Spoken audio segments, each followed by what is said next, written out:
Goldberg's number was inadvertently added to this messaging thread. We have said all along that no classified material was sent on this messaging thread.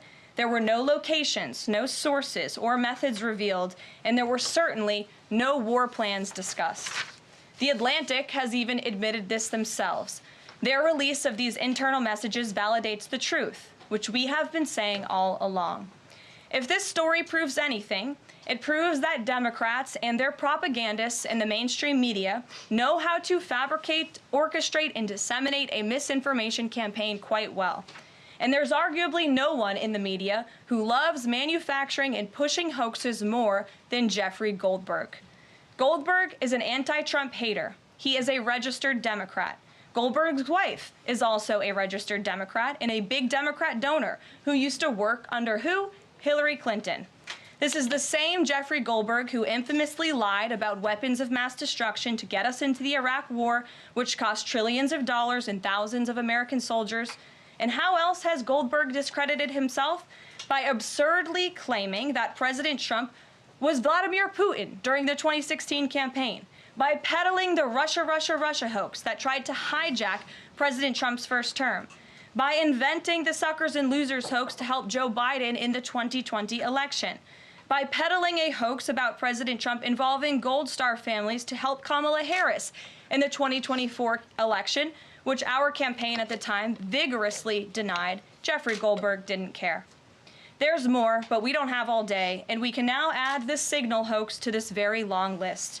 The real story here is the overwhelming success of President Trump's decisive military action against Houthi terrorists.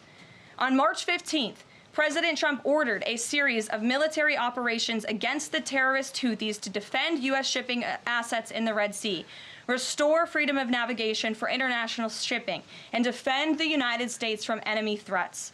United States forces successfully struck dozens of targets across Houthi-controlled territory.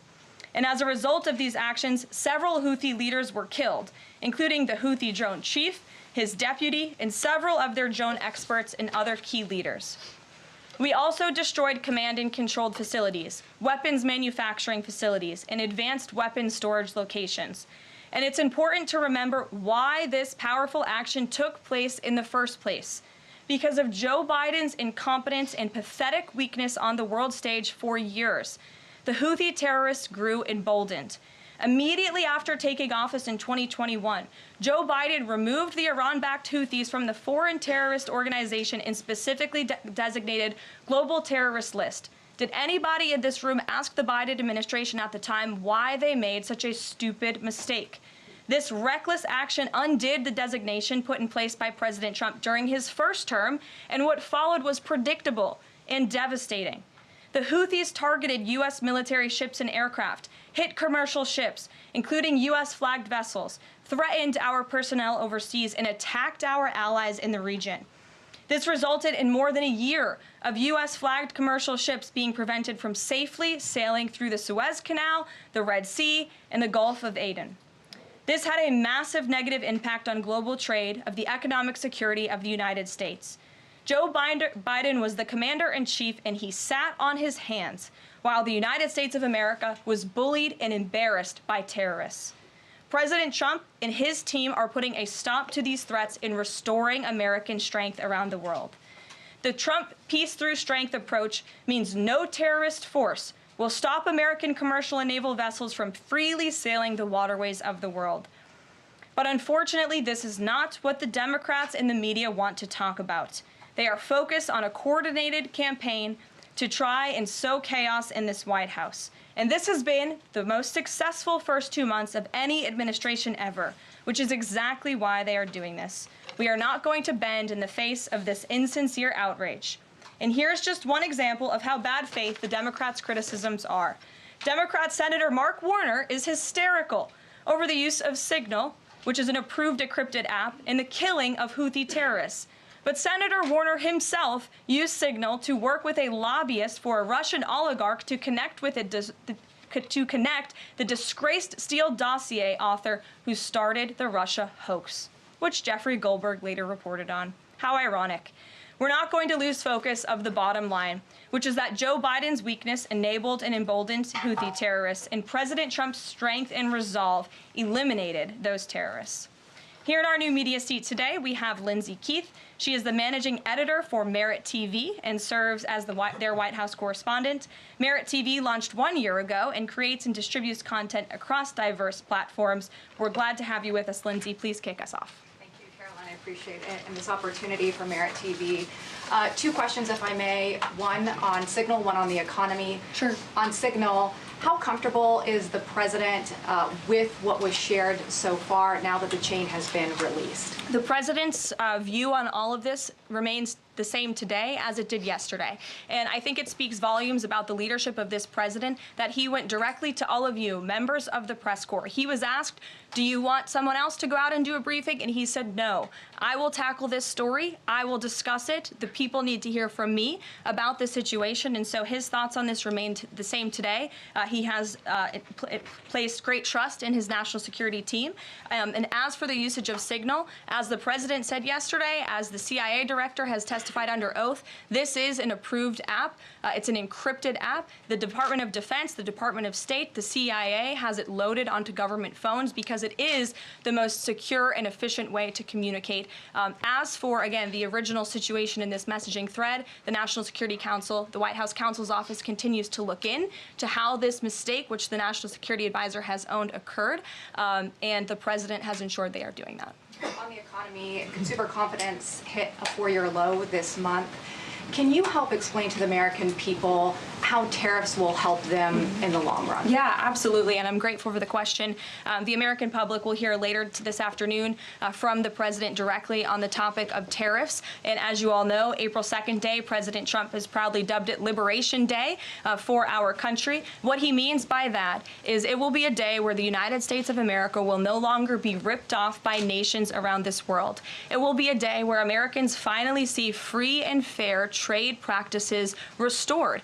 We are no longer going to allow our allies, our competitors, and our adversaries to take advantage of American workers.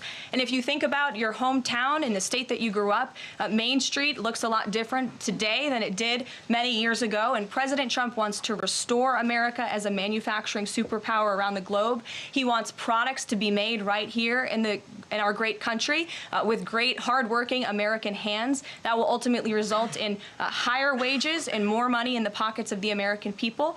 And he's also, in addition to tariffs, also determined to pass tax cuts later this year, as he did successfully in his first term, to put even more money back into the pockets of hardworking Americans.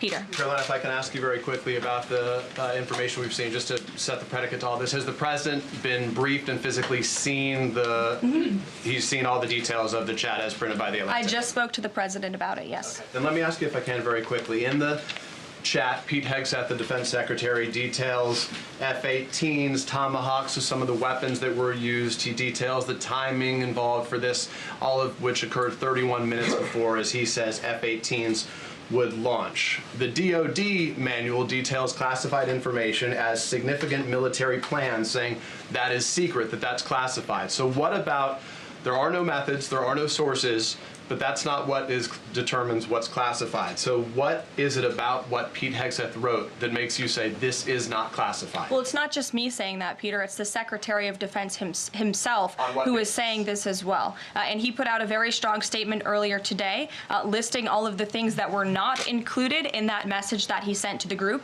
And again, this message, there was no classified information transmitted. There were no war plans discussed.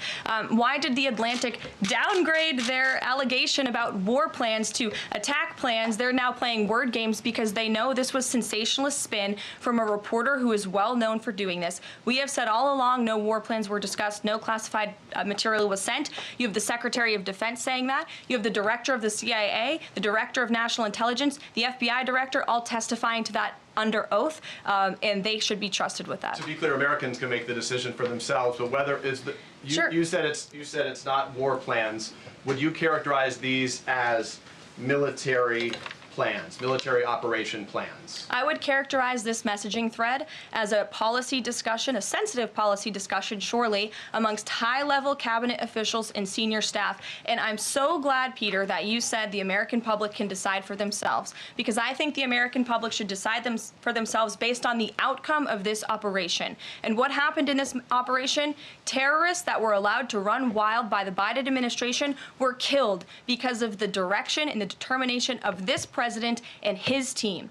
And this message also shows, this messaging thread also proved that President Trump has an incredibly dynamic team who is working incredibly hard, flying all over the world to secure world peace and to fix up the foreign policy crises that the previous administration left for this team to inherit. So to be clear, we all in this room and around the country would agree that we're glad no American service members were harmed, and we're glad that the mission was a success. We'll stipulate that. But the president said that Pete Hegseth said none of this was classified. So given the president has seen it now, and given the president understands that significant military plans are deemed classified as secret, how does the president view none of this, which details times and weapons and more, as being not classified? I've already been asked and answered this question. The president's thoughts on this remain the same today as they were yesterday, On what basis, as I'm well as the Secretary of Defense. This question has been asked and answered. There was no classified material discussed. Jackie. On what basis I was asking? Go ahead, Jackie. Thank you, Caroline.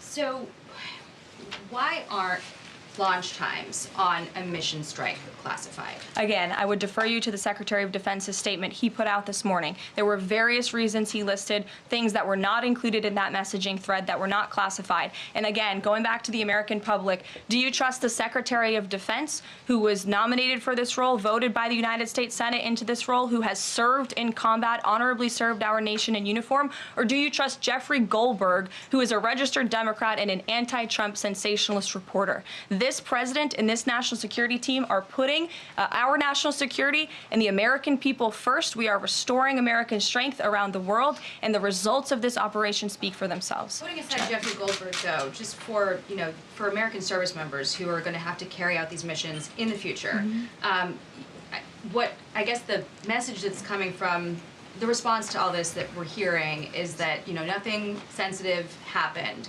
And I guess the logical conclusion of that is that if these messages had gone out publicly prior to the launch, that wouldn't have been a risk to service members. I don't know that they're comfortable with that. So can you explain, had these messages been published, would the plans have moved forward? Would the launch have still taken off? What I can tell you is that the president, as the commander-in-chief of our United States Armed Forces, and Secretary Pete Hegseth, who is an incredible man and a warfighter himself, take the lives of our American service members with the utmost responsibility, and they would never do anything intentionally to put their lives at risk. And again, they are working hard on that every single day, and we are protecting our service members while also restoring peace throughout this globe.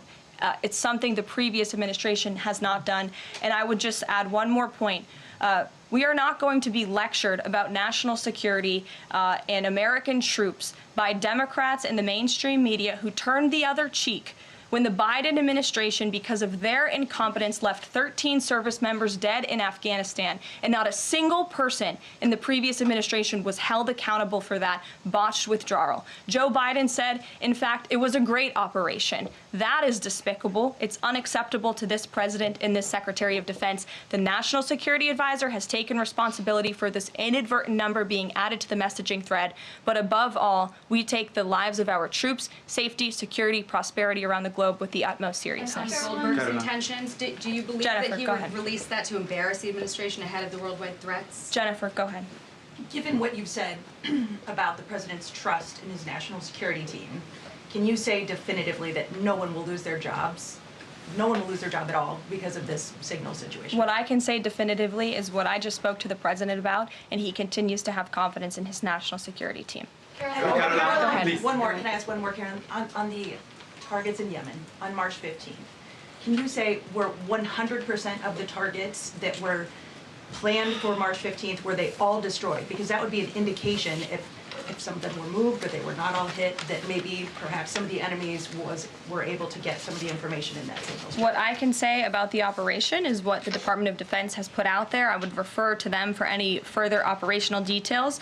But there have been more than 100 strikes conducted against Houthi targets, and they have hit key Houthi leaders, air defense systems, command and control nodes, headquarters, weapons manufacturing and storage facilities. And these operations will continue until the freedom of navigation in our seas is restored and U.S. shipping can safely transmit without the fear of attack. And again, we believe that this has been a very successful operation thus far, and it will continue until this administration feels it no longer has to, and these terrorists have been taken out, which again is something the previous administration should have done, but they didn't, and now we've inherited this crisis. Stephen. Thank you, Caroline. I'd like to clarify something about the investigation and also ask about some conservative commentary.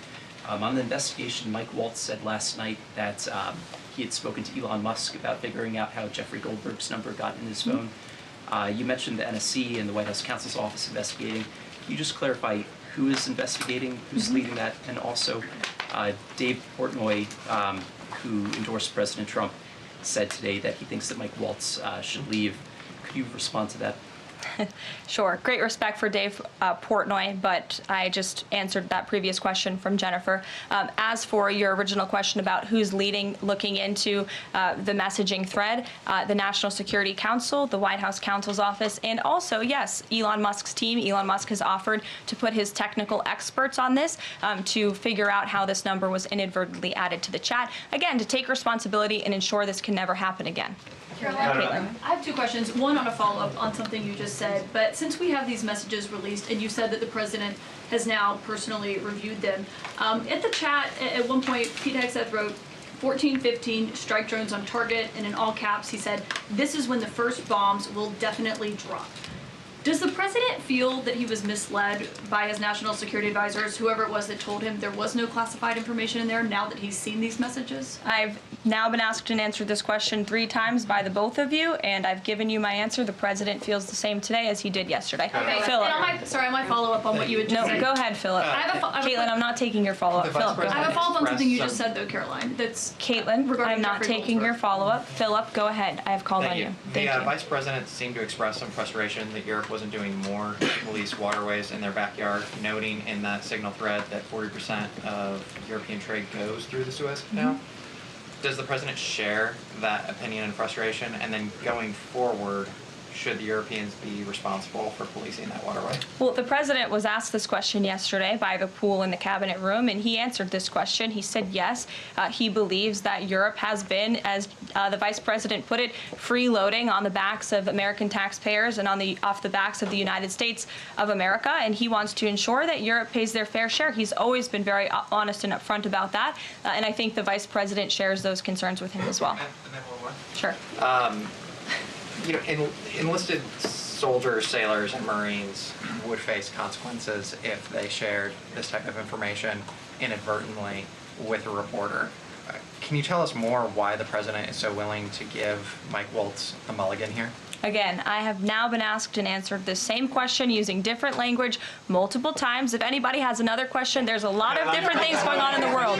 We have tariffs possibly being implemented later today. The president is going to talk about that at 4 o'clock this afternoon. Sure, go ahead. Okay, thank you for taking my question. I wanted to first and foremost thank the administration for the election integrity executive order, because so many journalists for 4 years were banned from talking about this very subject. So thank you to the administration for that. My question is, yesterday President Trump, when signing the order, said that there is more to come when it comes to election integrity.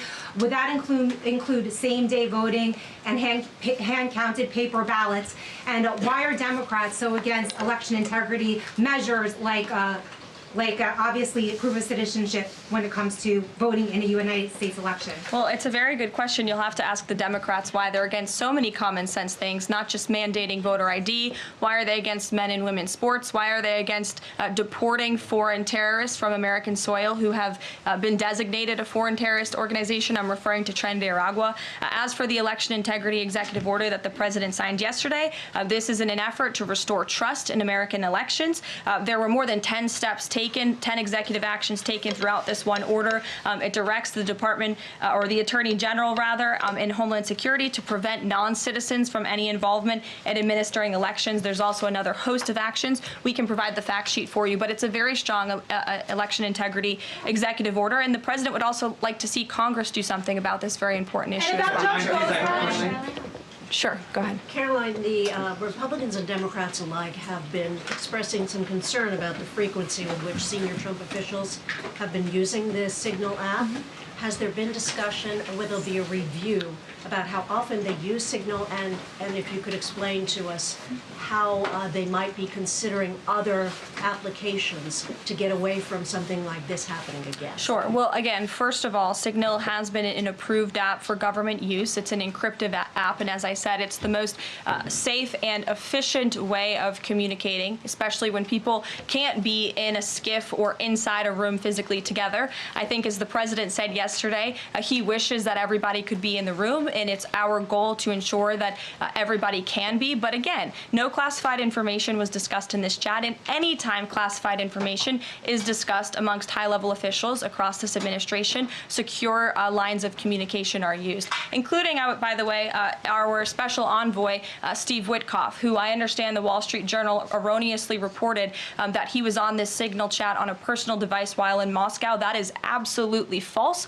Steve Witkoff did not have his personal device, nor did he have his government device with him. He was given a classified, protected server by the United States government, and he was very careful about his communications when he was in Russia. So rest assured to the American public, this administration is taking every precaution when it comes to protecting our national security. And that's why the American people reelected this president, because they know that our national security is in good hands with the President of the United States. Speaking of the Vice President, I understand he's going to be speaking any moment now. I would hate to counter-program the Vice President of the United States. You'll also hear from the President at 3 o'clock. He will be honoring women's history at the Women's History Month celebration. We have a lot of great women across our cabinet who will be in attendance, so we'll see you all there. And then you'll also hear from the President again at 4 o'clock when he talks about tariffs. So plenty of time for more questions. Sorry it's a bit shorter today, guys. We'll see you later.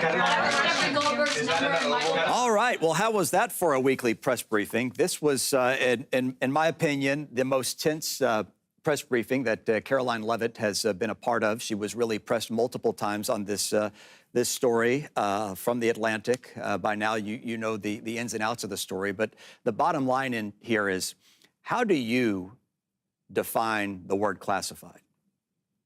Because that's really at the center of what's happening here. And we want to bring in now Michael Pragent. And here's the context that he adds. He's a former intelligence officer and a counterterrorism analyst. So Michael, thank you for being here. I want to start with, have you seen the details that were released today? Just real quick, yes or no?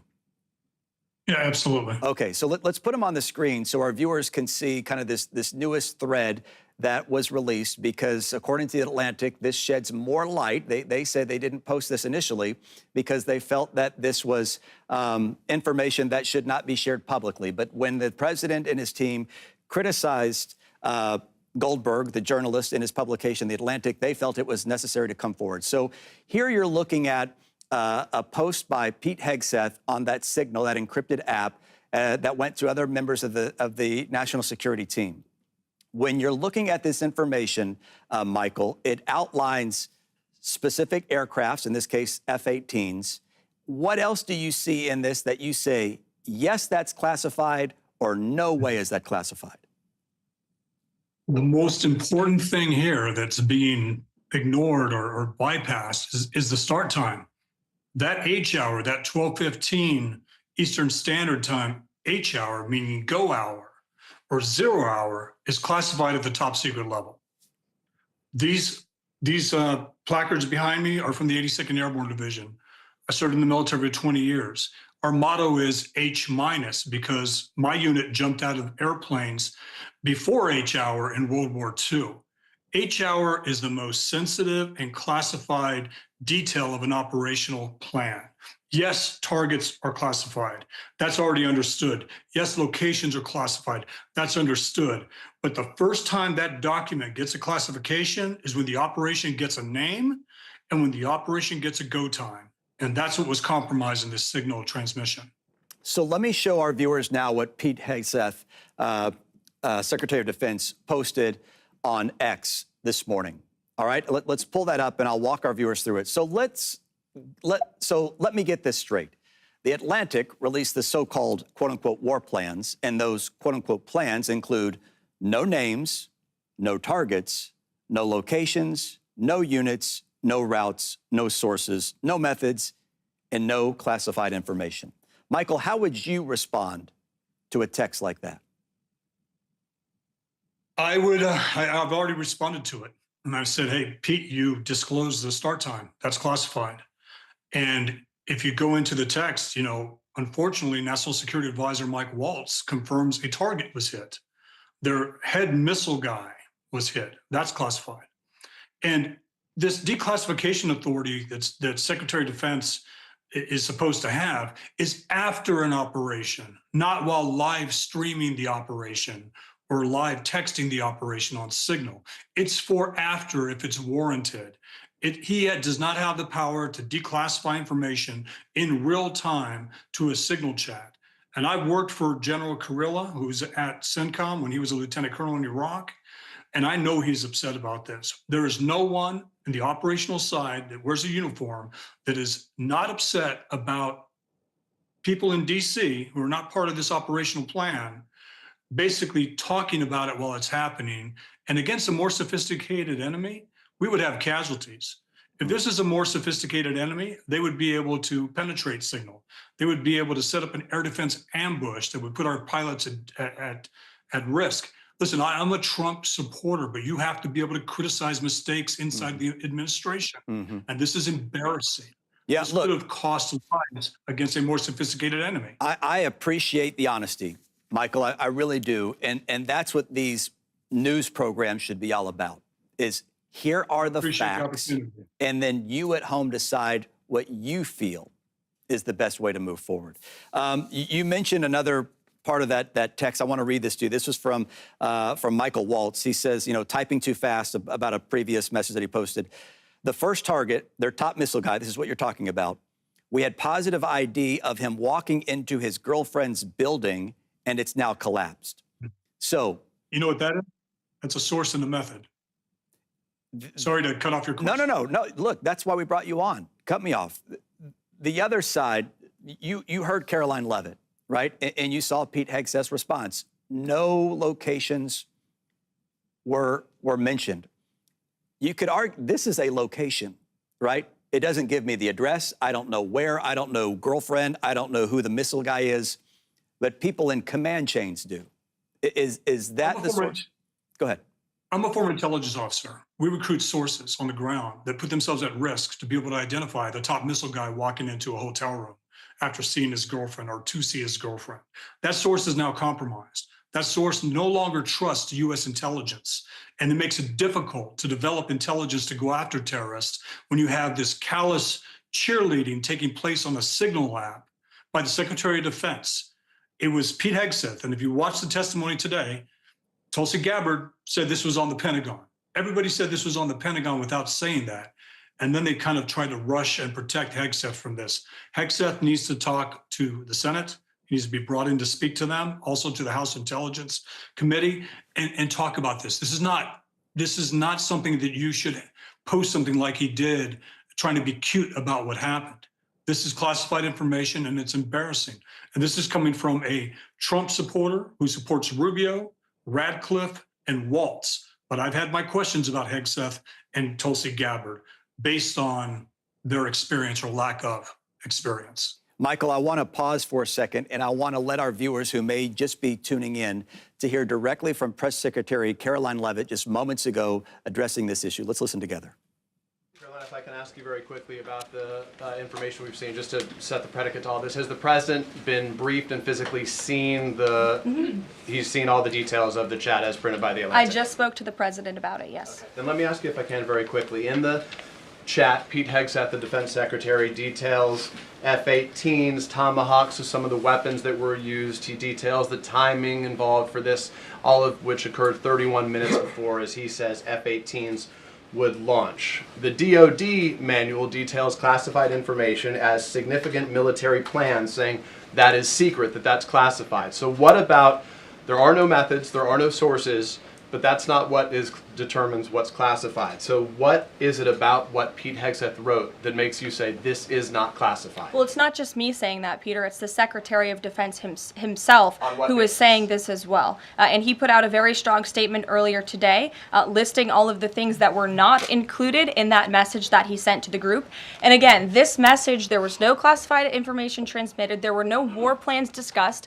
Why did The Atlantic downgrade their allegation about war plans to attack plans? They're now playing word games because they know this was sensationalist spin from a reporter who is well known for doing this. We have said all along no war plans were discussed, no classified material was sent. You have the Secretary of Defense saying that. You have the Director of the CIA, the Director of National Intelligence, the FBI Director, all testifying to that under oath, and they should be trusted with that.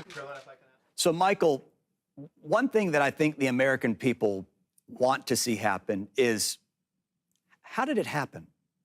Right? We saw Mike Waltz last night. He took responsibility. We heard yesterday, earlier in the day, President Trump, according to NBC News, said, hey, it was a staffer on Mike Waltz's team inadvertently invited this journalist into that group chat.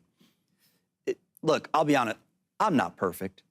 Michael, I think you're man enough to say you're not perfect either. I don't know anybody who's perfect. But when mistakes are made, the best thing you can do is you can fix it, you can learn from it, and you can be honest about what happened, right? Because in the end, it makes everyone better. But in this case, it's not, here's how it happened. And maybe the investigation continues, to be fair, right? But I haven't heard anything about, here's how it happened. You've had several days, somebody knows how that name got added into that group chat, right? What's interesting is this didn't all happen the same day. So Goldberg was added several days before that. So a hostile intelligence agency, if I worked for them, I'd say, okay, look at all the principles we have in this meeting. And look what they're talking about. They're talking about a mission that's being talked about against a foreign terrorist organization. So they're already listening, right? And so they're already waiting for these principles to populate signal. And then once they do, they say, okay, great, we've identified all the principles. Now they're talking about a go time. Now, if this was an attack against Russia, Iran, or China, they would have the sophistication to be listening to those comms in real time, have already had the military capability to set up some sort of air defense ambush against our pilots, and then know when the go time was because of, this colossal mistake. Yeah. Signal is not for these types of conversations. Signal is, hey, John, I'm going to meet you in 10 minutes at the skiff. Roger, out.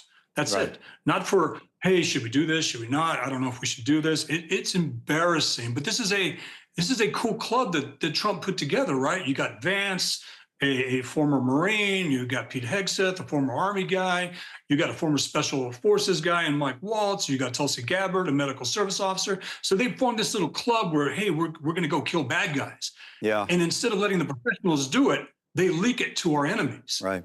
And they don't even know that. I wouldn't be surprised if the Chinese and the Russians come out with, hey, we've been aware of this for 2 weeks.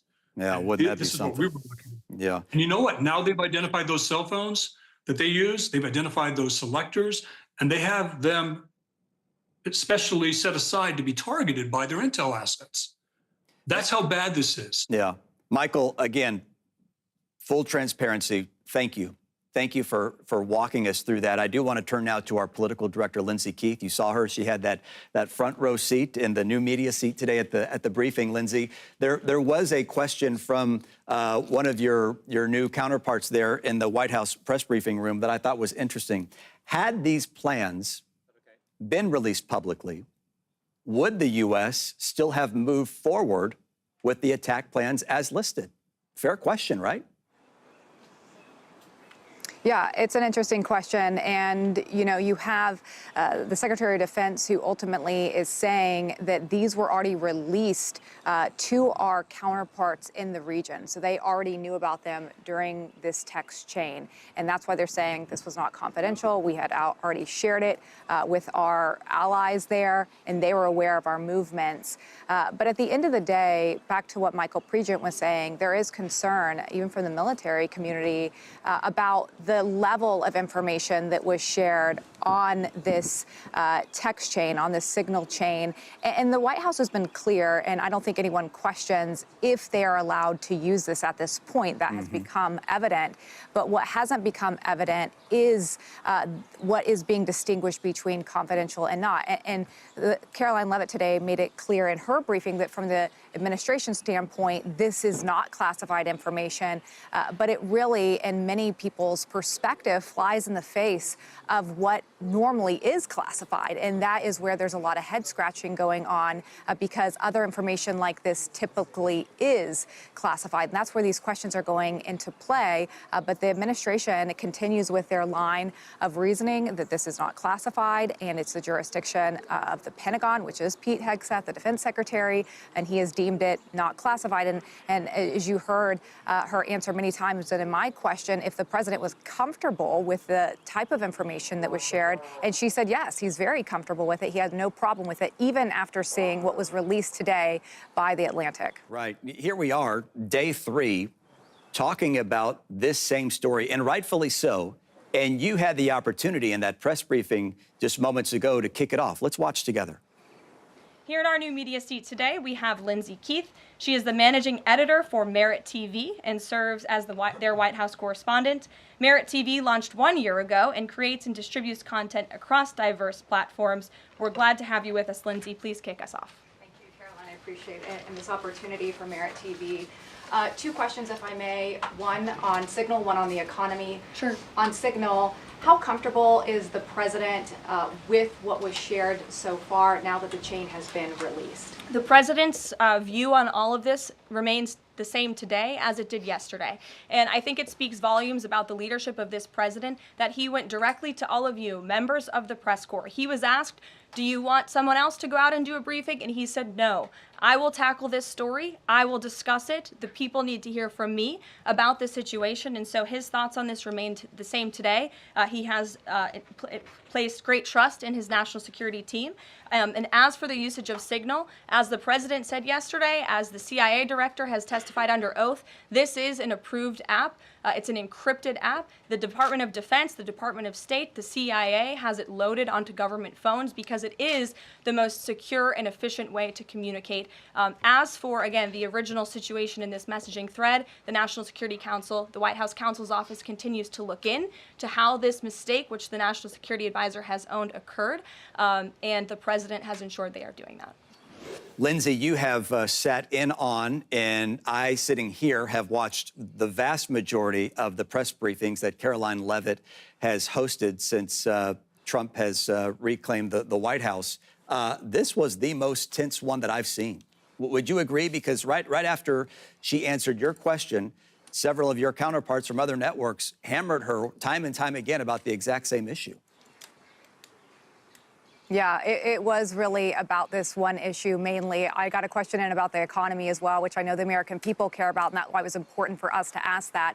But ultimately, this Signal issue, the reason that many people are going wall to wall is because this is the first real national security blunder we have seen this administration make, just a little over than 2 months in to their administration here. And so there's a lot of key critical questions. And it's fascinating as well because it came at a time from these 2 critical hearings, one in the Senate and one in the House today, with our top intel officials and leaders. And so those had already been mapped out and planned for weeks. And so the timing of them could not have been more pivotal and critical for this administration to have these hearings, these intel individuals sitting before members of Congress, grilling them specifically on the release of this information. So it really is, it really was tense in there because the administration is trying to defend themselves and trying to really give their explanation of what went wrong, and also trying to, you heard Caroline Leavitt in there, trying to give confidence to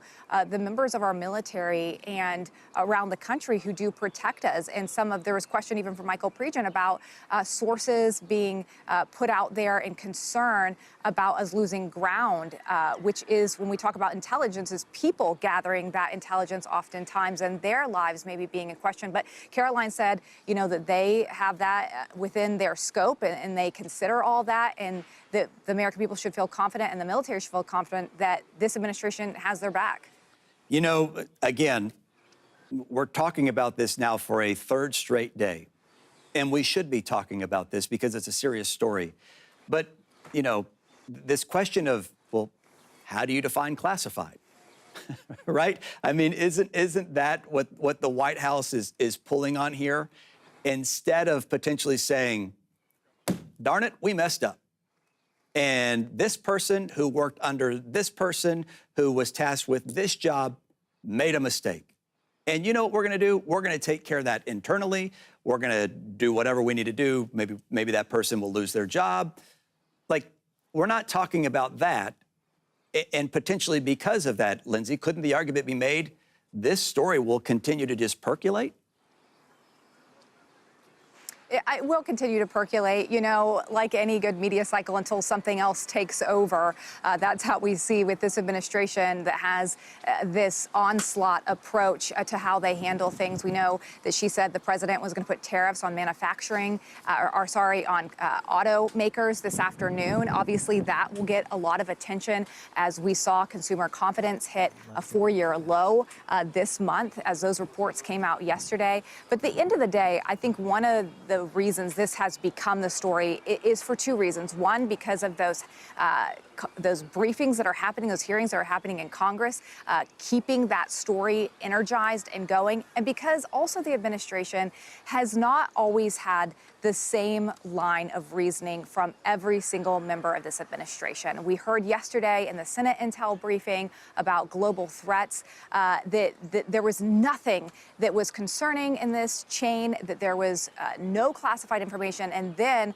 when Jeffrey Goldberg, that editor-in-chief from The Atlantic, who was on the text chain, put out more information, released the whole chain today because the administration said it was not confidential, it flew in the face of some of the things that were questioned yesterday in that hearing. If there was timing, if there were weapons, if there were specific targets, they said that to their recollection, DNI, Tulsi Gabbard, and CIA Director John Ratcliffe both said that to their recollection, they did not believe any of that information had been shared. And in fact, according to what was released this morning by The Atlantic, those things had been shared. And so it calls into question about really how safe this was and if they should have been sharing that level of information on this app, even though it has been approved for channels of communication, but was it for that level of communication? So this will probably continue to be the story this week as we try to get to the bottom of it. And as we know, DNI Gabbard has also said that the intel community is investigating this because now the White House is saying they don't actually know how Jeffrey Goldberg got on the Slack or on the Signal text chain, that they don't know how that actually happened, that Elon Musk is looking into it. And so that is also different from what we heard earlier in the week from the president, who actually said that it was an aide who accidentally added Goldberg. And now we had Mike Waltz say last night that he was taking full responsibility and he didn't know how it actually happened. Right. Yeah, this story will continue. It's got legs, as we say here in the media, and we will continue to follow it for sure. I want to turn a little bit because today was honestly a big day for our network, Lindsay, and you sat in that new media seat. You know, I think back when Dr. Phil created this network, he, and this is my personal opinion, he needed a longer runway and he needed wider guardrails. So he said, you know what, I'm going to do my own thing. And I really feel that culminated today. Dr. Phil has told us a million times, hey, I'm going to talk about things that matter for people who care, right? And he deals with cultural issues that impact everyday American families. And what comes out of these press briefings that you sit in every week, it impacts our families. And so I just want to congratulate you in this network, frankly, for having that front row seat. And tell me, how did that happen? What got you in that new media seat today? Yeah, thank you, Chris. I appreciate that and appreciate, obviously, Dr. Phil giving us all this opportunity to try to be the voice of the American people and here at the White House. But ultimately, on day one of Caroline Caroline's press briefings, she had announced that she was going to have this new media seat. And the administration has taken a different approach than we've seen from previous administrations, where they want to give a voice to emerging media. And we fall in that bucket here, just being a year old. We're about to celebrate our 1-year anniversary next week. And so, they wanted to have more people in the room than just what we call the legacy media, and saying, we have seen that most Americans actually get their news now from a plethora of different outlets, and so we should have those represented in our briefings. And so they called me up just this week and asked if I'd be a part of that special media seat today, and of course I said yes, and that's how it all played out. And of course we're honored to do so and to be a part of that briefing today. Well, especially this briefing, right? As you and I can both attest to, this was quite a briefing. There was a lot going on in this briefing, and we will have a lot more on all the topics that we just discussed tonight for the news on Merit TV. Thank you so much for watching this special coverage. We do want to take you now to Dr. Phil Primetime. This episode is the teacher's mysterious death. Was Ellen Goldberg murdered? More on that right now on Dr. Phil Primetime. Thank you for watching. Welcome to Dr. Phil's Merit TV. Tonight on Dr. Phil Primetime. Imagine receiving a call from the police and being told that your young daughter is dead. That's right, 20 stab wounds, 10 of them in the back and neck, and it was ruled a suicide. Case closed. The good news is Nancy Grace is immersed in this case. You mean to tell me she sliced her own spine and kept stabbing herself? That's the most disgusting thing I've ever heard. I know she was murdered.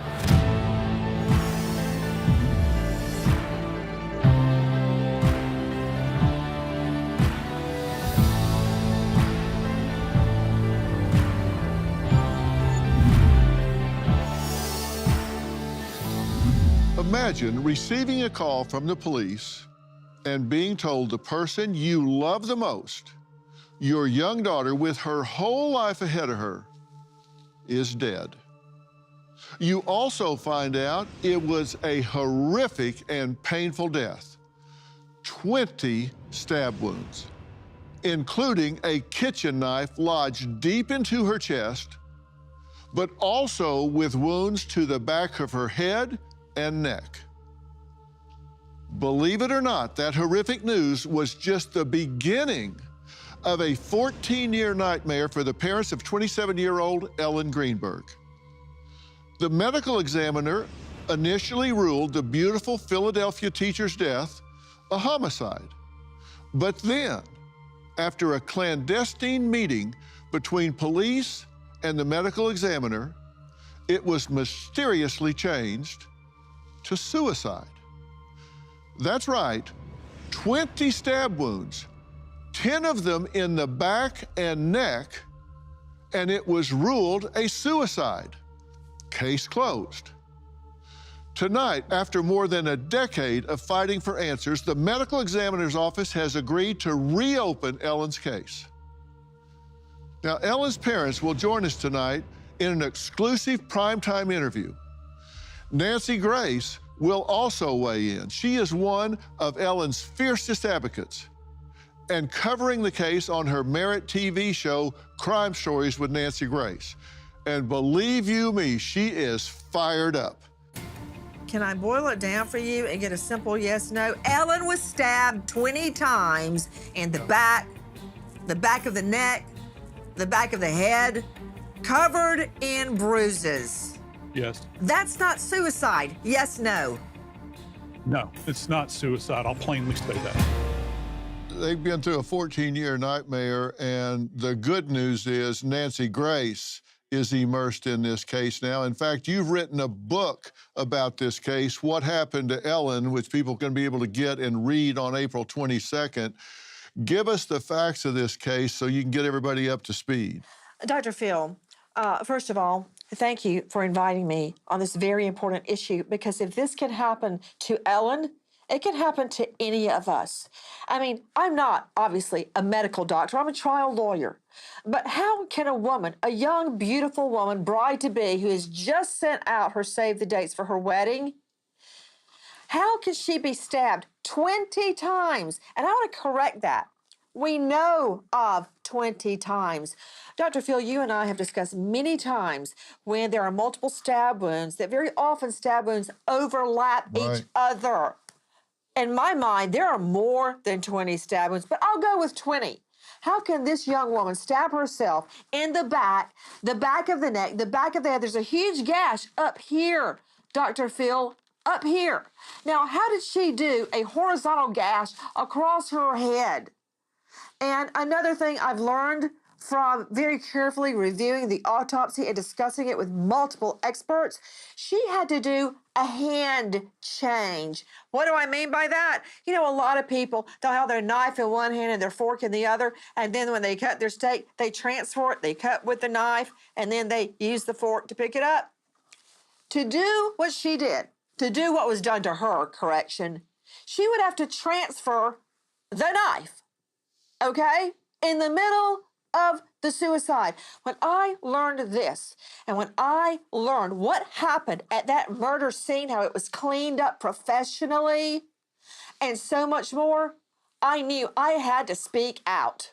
Well, listen, you are speaking out, and you're right. This doesn't make common sense. And, you know, people, they can use their own body to think about this. I've actually got a figure here that we can look at so people get the idea of what we're talking about. And I also want to point out that there was a knife left in the chest.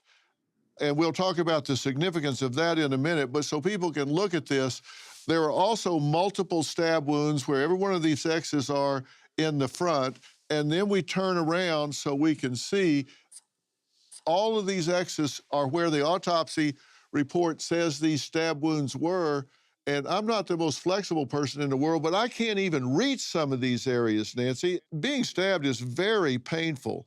And to do this 20 times, as you and I have talked about, there's probably more than 20 stab wounds here.